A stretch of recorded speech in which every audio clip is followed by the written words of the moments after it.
Hello, everyone. Good afternoon. Welcome to the 10th annual MLK Day of Service. I'm so happy to be here and really happy to be joined by my colleagues in elected office.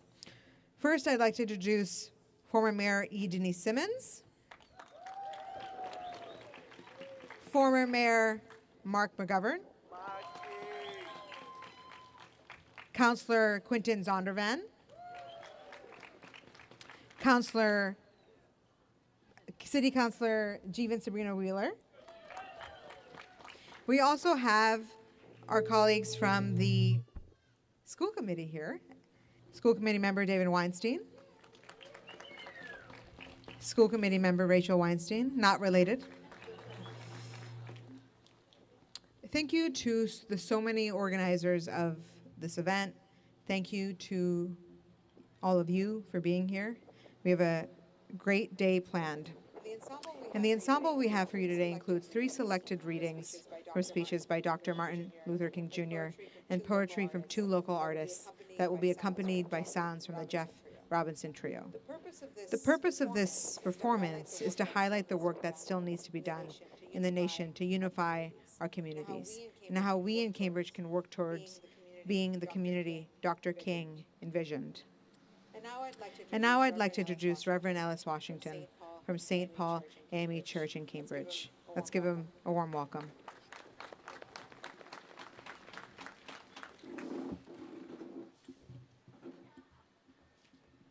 Thank you, Mayor Siddiqui. Good afternoon, everyone. Happy MLK Day.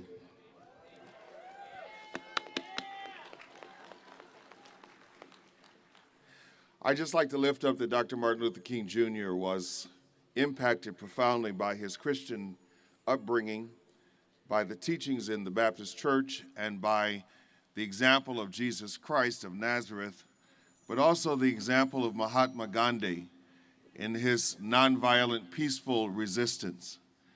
And so, as a part of all of that, he emerged as one of the premier leaders of our time. Dr. Martin Luther King Jr. was certainly impacted by the teachings of Jesus when Jesus said, if anyone among you would be great, let him be a servant. And Jesus also said that the last would be first and the first would be last. And so we take from that it is okay to humble ourselves to serve others, because in doing so, we are becoming great. When we try to make ourselves great by putting others down, is when we fall flat on our face. This implication for us means that we go out today and we serve others with joy and gladness, and we do so knowing that as we better all of humanity, we actually better ourselves. But I hope that we don't lose something in the day of service, and that is one of the things that Dr. King did in serving with his very life was that he fought for those who had no voice. He spoke up whenever there was injustice. And so while we engage ourselves in service, don't forget the larger fight against injustice, against unfair housing practices, against places where there are police brutality. Let's not forget the places where racism still exists, and realize it's good to serve each other, but don't be quiet when there's an opportunity to say something that can help someone else. Our presenters this afternoon will be Eva Martin Blythe from the Cambridge YWCA, poet Ashley Rose, Stardom Brown Blakely, a second grader from Fletcher Maynard Academy, poet Kofi Dadzi, and we will conclude with Mayor Sumbul Siddiqui. And now, here's Eva Martin Blythe. Give her a hand.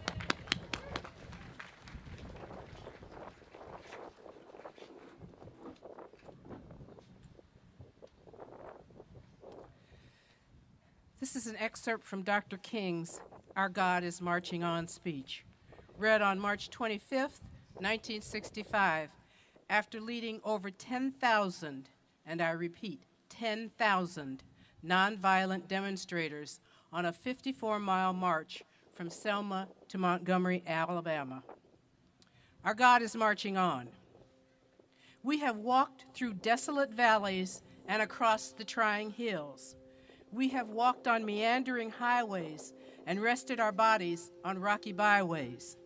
Some of our faces are burned from the outpourings of the sweltering sun. Some have literally slept in the mud. We have been drenched by the rains, our bodies are tired, and our feet are somewhat sore. But today, as I stand before you and think back over that great march, I can say, as Sister Pollard said, a 70-year-old Negro woman who lived in this community during the bus boycott. One day she was asked while walking if she didn't want to ride. And when she answered no, the person said, "Well, aren't you tired?" And with her ungrammatical profundity, she said, "My feet is tired, but my soul is rested." And in a real sense this afternoon, we can say that our feet are tired, but our souls are rested. They told us we couldn't get there. They told us we couldn't get here. And there were those who said that we would never get here, only over their dead bodies. But all the world today knows that we are here, and we are standing before the forces of power saying, we ain't gonna let nobody turn us around.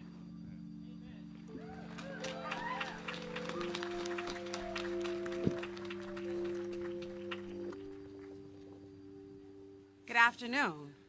All right, I think I'm a little tall. I don't need the stool. My name's Ashley Rose. I work for Suffolk University's Center for Restorative Justice. And today I come as a poet because I believe that stories are a form of restorative justice. Today this poem will be called America's Dried Up Well, and the vocalist will be Miss Butterfly. All right, so we can start. Wade in the water, wade in the water, children, now wade in the water. God's gonna trouble the water. Wade in the water. Wade in the water, children, now wade in the water. God's gonna trouble the water. They were poisoned by poverty. Souls of black folk who solely sip cesspools of E. coli mixed with your political lies, and you had no mercy. You stood in silence as our children cupped their hands under fraudulent faucets. You watched as the possibilities of learning disabilities dripped into their sinks, educational dreams down the drain. Dark-skinned bodies drowning in tears of pain, all black babies bathed in blisters. Casually, you sat back and counted the casualties. But we should have known we would never draw water from America's already dried up well. We knew that, like Yemaya has signaled, that it is a war for water, and we the people are thirsty for equity. And what happened in Flint, Michigan, what happened in Standing Rock, what happened in New Orleans, what happened in Puerto Rico, what happened in the U.S. Virgin Islands, what happened in Houston, what happened in Tallahassee, what happened here in Roslindale in 1996 is what happens when justice is left dehydrated, when solidarity is left stagnant, when humanity is left parched and your politics are allowed to poop. Because it wouldn't be the first time that us black and brown citizens have been forced to drink from black and brown fountains, would it? We should have known we would never draw water from America's already dried up well. So for the kids in Puerto Rico, I pray you In the water, wait.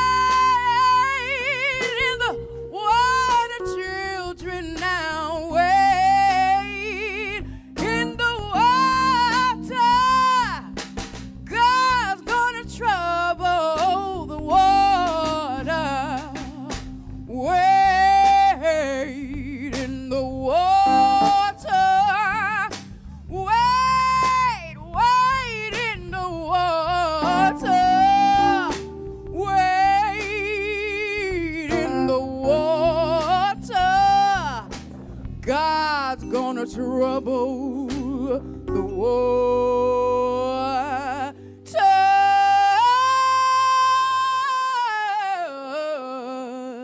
And that poem is dedicated to the survivors of the 1996 Love Canal in Rosendale.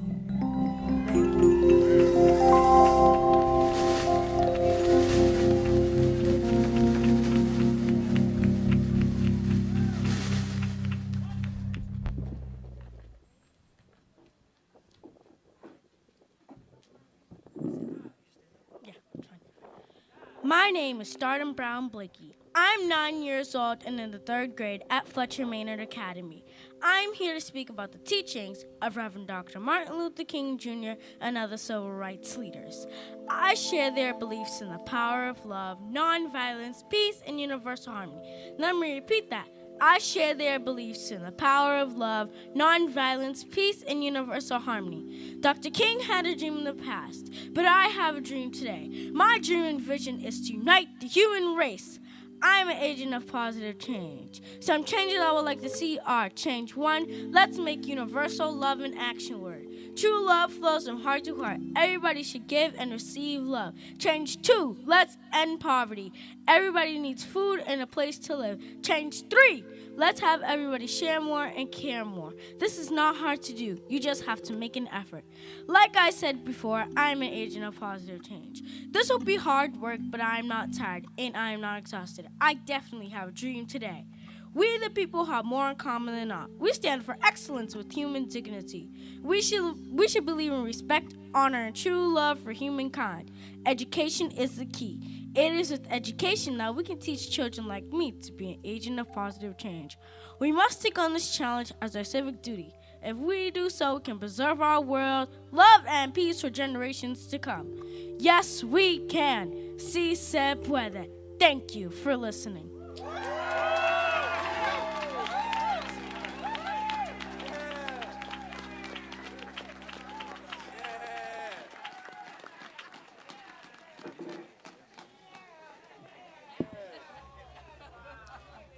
Make some noise for the youth one time, please, please, please, please, please, please. How we all doing today? Good. My name is Kofi Dodgy. I perform my poetry and my music under the name Kofi Lost, and I'm here to speak a piece to you guys. Poetry is a very alive thing to me, so I hope that you'll engage with me while we do this. Sound cool? If you hear something you like, what might you do? You might snap, you know what I'm saying? Can y'all say this with me now? Can y'all go, You know, like when it's a very real reaction when you hear something that just you feel. So you know what I'm saying? So go, All right. So this piece, this poem right here, this poem is from my dark-skinned people. And so, I got a lot of reason to believe that I'm the darkest person in my family. They made sure I knew that. I had the nicknames, Midnight, Darkness, stuff like that. I've been told I need to wear brighter clothing at night. I've been told I need to smile when I play hide and seek. And it may not have always looked like I heard you, but I heard you. And the thing about being dark-skinned is that everybody thinks I'm so good at playing hide and seek. Seeks to see teeth peek out the void. I said, smile, homie. Not so they can see you, but so finding joy in darkness is no longer a metaphor for survival. Do you understand what I'm saying to you? Do you understand what that means? I'm talking about joy in dark skin. Because people love to compare death and demise to darkness until they see us unchecked, alive, breathing, still the tree that holds us all together. And aren't trees made for breathing? Ain't the soil what pushed the wounded God from the ground? The irony is, the tree still kills us black folk, almost as often as the soil we coat our skin in is used to plant them. And so, we consider this a coconut oil confession. I've laid in the soil in hopes of growing into my melanin. Cause I seen people say they seen people do dirt, then become dirt. So my people be the darkest people with brighter futures in the plots of land America plots our graves on. This dark was taught to age quickly. Because that white man at the convenience store always used to say my age was different. Dark-skinned people be old for their age. Get told they look at least, so each officer that treat my skin like a midlife crisis is going to say, you there. Boy, how you gonna have skin the color of galaxies if nothing can survive in a vacuum? And my people will treat the space between us like a solar system. You with me? We'll look up at the sky and we'll say we black, we a starless sky. When was the last time a galaxy owed an answer to you? Thank you.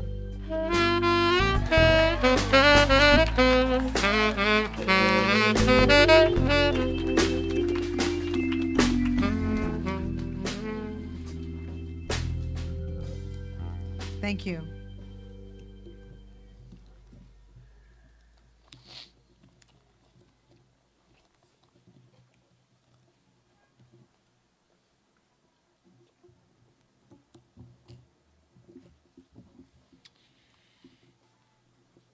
This is an excerpt from Dr. King's The Other America, read on April 14th, 1967, at Stanford University. If we are to bring America to the point that we have one nation, indivisible, with liberty and justice for all, there are certain things that we must do. The job ahead must be massive and positive.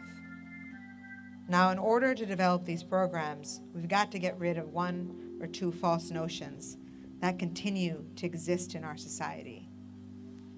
One is the notion that only time can solve the problem of racial injustice. It is a notion almost that there is something in the very flow of time that will miraculously cure all evils. I think there is an answer to that myth, and it is that time is neutral. It can be used either constructively or destructively. Somewhere we must come to see that social progress never rolls in on the wheels of opportunity. It comes through the tireless efforts and the persistent work of dedicated individuals. And without this hard work, time itself becomes an ally of the primitive forces of social stagnation. And so, if we must help time, and we must realize that the time is always right to do right. Now, there's another notion that gets out. It's around everywhere. It's in the South, it's in the North, it's in California, and all over our nation. It's the notion that legislation can't solve the problem. And those who project this argument contend that you've got to change the heart, and that you can't change the heart through legislation. Even though it may be true that the law cannot change the heart, it can restrain the heartless. Even though it may be true that the law cannot make a man love me, it can restrain him from killing me. And so, while the law may not change the hearts of men, it can and it does change the habits of men.